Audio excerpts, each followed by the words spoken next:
Hey, what's up? So let's talk about Mother. Now, this comes out a few weeks after I had talked about how I think the modern cinema is missing in terms of action movies. And this just came out and I was like, I think I should have not talked about that because we got what I was asking for. The Mother feels like a 90s action movie. I mean, think of the 90s where you have a clear, distinct hero whose motivation is very basic and very, very clear. You don't need to think about it. The motivation is on your face. Then you have the bad guys, all with the scars, with the tattoos, with the black leather jacket, or the everything black so that you know that they are bad guys, and they have the slick hair. It's all 90s. It's so unapologetically 90s, and that might have worked for it, or that might have actually led to its failure. Because I feel that despite the fact that this was an interesting script, an interesting story, an interesting premise, it still falls into the pithole of a generic action movie.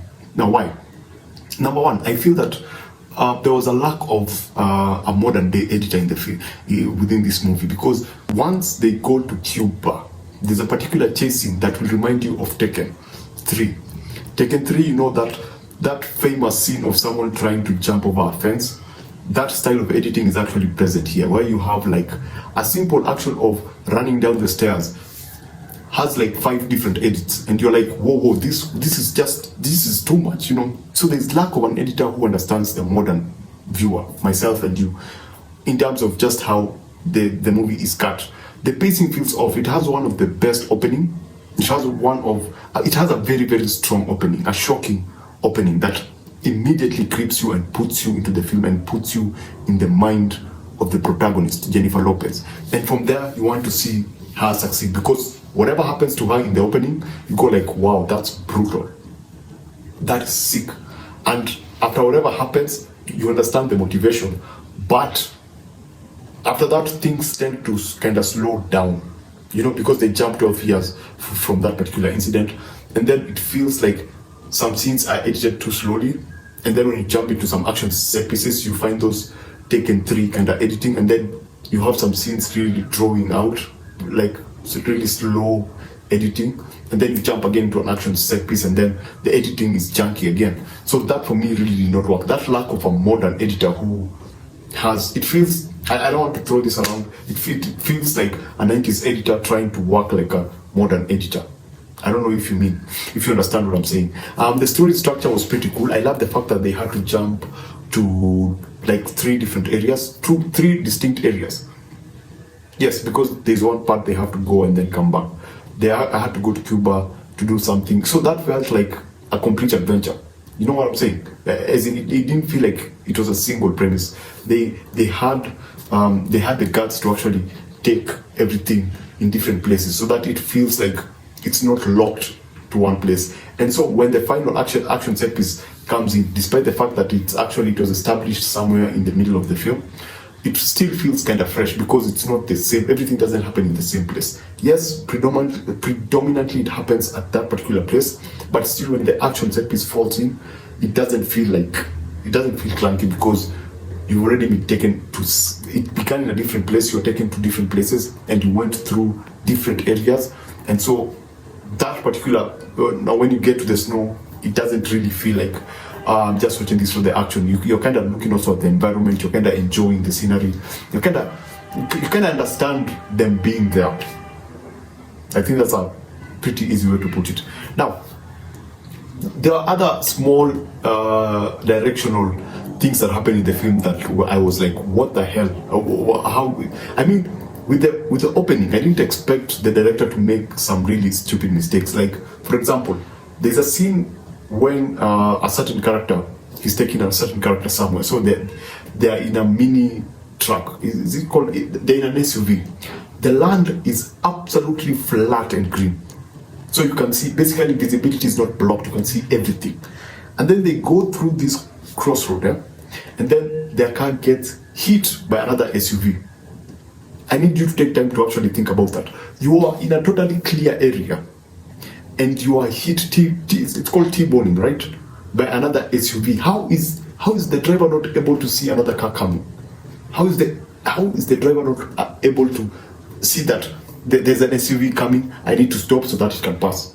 Or that SUV is really speeding, I need to stop so that it can pass. How is it that that person was unable to see that SUV coming? So for me, watching a part like that, I was like, There's another one now with the last scene when someone shoots someone in a car, and I'm like, yeah, that's kind of cool, but did she actually think about the consequences? Because if that bullet just strayed a bit, because bullets behave in a certain way. When they hit something, they can actually bend and take a different trajectory. They can take a different trajectory. So if she was to shoot at someone at that particular point and that bullet took a different trajectory, what would happen? Someone would have died, someone else. I think that was pretty careless of the main character. Now, the good about this particular film, I would go with the cinematography. I love the snow takes, and I love just how they treated snow. And still on the mistakes with the poor directional decisions. You are an expert hitman. You are this incredible hitman or assassin or agent or whatever. You live in a snowy place and you choose to wear black in a snowy place. I mean, camouflage. Are you not supposed to wear what? I know she does that. She gets someone else and she changes her outfit, but her primary outfit is black in a white area with snow. I would expect her to be smart enough to do all white. Anyway, I'm just saying, I was talking about the cinematography. The cinematography is awesome. Now, when you go to Cuba, everything kind of looks awesome. When you go to the snow, everything kind of looks awesome. That green area that I was talking about, it's very, very well shot. And I keep saying that the fact that they took this movie to different places sometimes for me was just for the visuals, not for the action. The other thing that kind of worked was basically the story. The story is pretty interesting, but it was frustrating. I like the idea of an agent, assassin, or whatever, having a kid, and then the kid, having this, then having to meet the kid in the future and having to take care of the kid. That was a pretty good idea, but they did not do enough with that particular idea, because I would have, let's say for example, I was directing that, what would I have done? I would have, because this is a preteen, she's just about to become a teenager, and naturally how our teenagers are, they usually are very rebellious, right? So I'll have this kid bored to death with her parents and looking for an adventure, looking for someone to take her out there and expose her to, the dangerous life, and then she gets to meet Jennifer Lopez and they go for this adventure. And she's having so much fun that she starts wishing that Jennifer Lopez was her mother.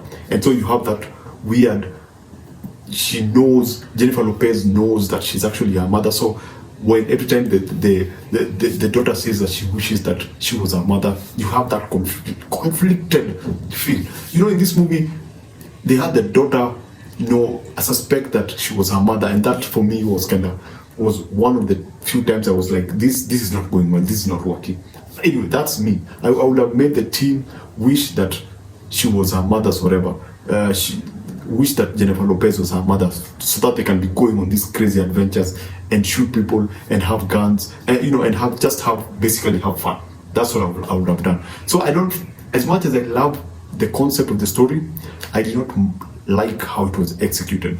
So the mother is, if I was to rate it, I would give it a 3 out of 5, because even with the action, I feel that some action set pieces were poorly done.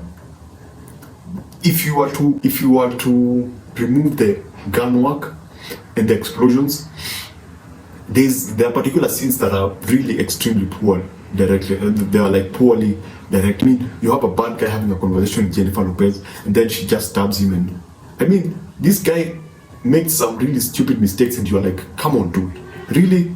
If that's not so, I think they were trying to present Jennifer Lopez as this empowered woman. So they needed that scene to show, actually, she's this. She can control herself and she's this awesome. If you stab someone, he's not going to stand there and go like, oh my gosh, and then you just drive the knife up. No, people don't usually behave like that. I would have preferred if she stabbed him and then he moved back, grabbed a gun, they have a shootout, and then she hunt him down and stab him again. Just to make it a bit more realistic. Jennifer Lopez as the lead, Jennifer Lopez cannot age, because the difference between that 12 years, it's not visually present. You can't actually tell that she's actually 12 years older, because the opening, which I absolutely, totally really loved because of the tension and just how it's edited and how there's a sense of terror about it that I absolutely loved, especially what happens to her. But between that opening and the rest of the movie in itself, there's a 12-year difference.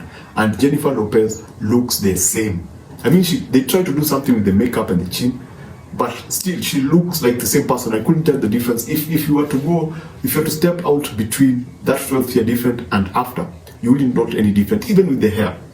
I usually go like, if you want to do something like this, do something with the hair. Give her a short hair prosthetic or something. Just give her a short hair before, then give her a long hair after 12 years. Just give her a different hairstyle so that people can easily distinguish.